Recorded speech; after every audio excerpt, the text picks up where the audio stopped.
तो हेलो दोस्तों, जय हिंद, नमस्कार। कैसे हैं आप सभी। आशा करता हूं कि सभी साथी अपनी तैयारी अच्छे से कर रहे होंगे। तो जैसा कि दोस्तों हमें पता है कि एमपी टेट वर्ग 3 का आज दोस्तों 19 नवंबर का फर्स्ट शिफ्ट का एग्ज़ाम जो था वो छूट चुका है। तो उनके प्रश्नों पर दोस्तों चर्चा कर लेते हैं।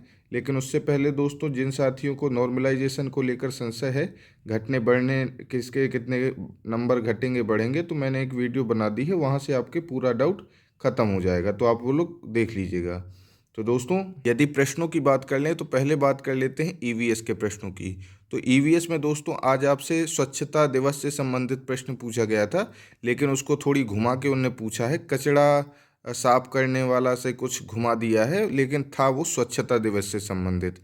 इसके अलावा दोस्तों ये पूछा गया था कि स्मिथ खिलाड़ी जो हैं आपके, स्मिथ नाम के, वो किस देश से संबंधित हैं। इसके अलावा दोस्तों चंद्रयान 2 के यार दोस्तों रोवर से संबंधित प्रश्न पूछा है, जिसमें पूछा है दोस्तों कि चंद्रयान 2 में रोवर में कितने पहिए थे। अब आप देख रहे हो, रोवर में कितने पहिए थे, ये कौन पढ़ता है भाई। ये बताओ आप, ये कौन पढ़ता है। आदमी ज़्यादातर व्यक्ति बच्चे पढ़ लेते हैं कि चंद्रयान 2 में रोवर का नाम क्या था, कौन सा रोवर भेजा गया था, वन में कौन था। अब ये पहिए, अब आप पूछेंगे किसी दिन कि पेंट कौन सा था। तो दोस्तों मैंने आपको एक इसकी स्ट्रेटजी पूरी बता दी है। इस तरह के प्रश्नों पर बिल्कुल गौर नहीं करना है, ना परेशान होना है। ये दोस्तों आपसे नहीं बनेंगे तो किसी से भी बनने वाले नहीं है, मैं आपसे बता रहा हूँ। तो ये दोस्तों बेबुनियाद प्रश्न है, इन पे ध्यान ना देकर केवल अपना माइंड वहाँ रखना है जहाँ पर हमारा पेपर क्वालिफाई हो जाए। और जिसे लगे कि स्ट्रेटजी चाहिए तो दोस्तों वीडियो डली हुई है, एक बार एग्जाम में जाने से पहले उसको 2 मिनट ज़रूर सुन लें। तो दोस्तों इसके अलावा टिहरी बांध से संबंधित प्रश्न आया था, जो उत्तराखंड में टिहरी बांध है उससे संबंधित प्रश्न आया था। और दोस्तों राशिद खान कोई खिलाड़ी हैं, उनसे संबंधित प्रश्न आया था, पता नहीं चल पाया कि क्या प्रश्न था।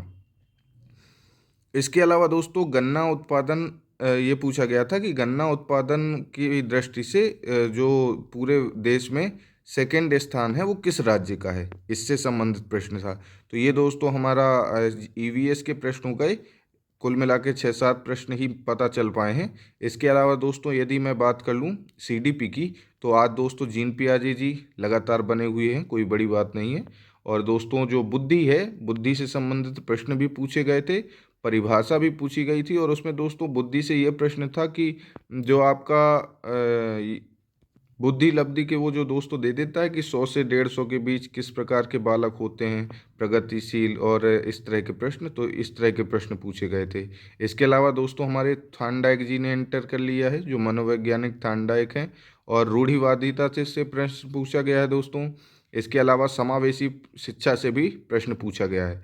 इसके अलावा दोस्तों यदि संस्कृत भाषा में बात कर लें तो संस्कृत भाषा किस किस सूत्र से ली गई है, इस तरह का कुछ प्रश्न था। या जो संस्कृत भाषा के सूत्र होते हैं उनसे प्रश्न था। लट लकार से प्रश्न देखने को मिला है दोस्तों।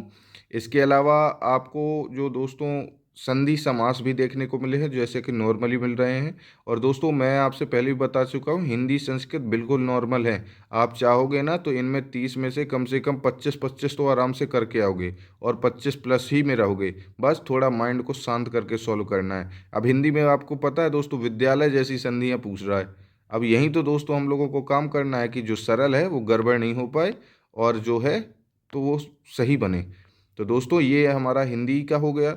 तो ये मान के चलिए दोस्तों, मैथ है कोई पैटर्न वही चीज़ चल रही है जो पुराना पैटर्न चल रहा था, नया पैटर्न फॉलो नहीं हुआ है, इसलिए हम लोग उस पर चर्चा नहीं करेंगे। वही समद्विबाहु त्रिभुज वगैरह पूछ रहा है, आयु एज परसेंटेज, वही नॉर्मल चीज़ें आ रही हैं।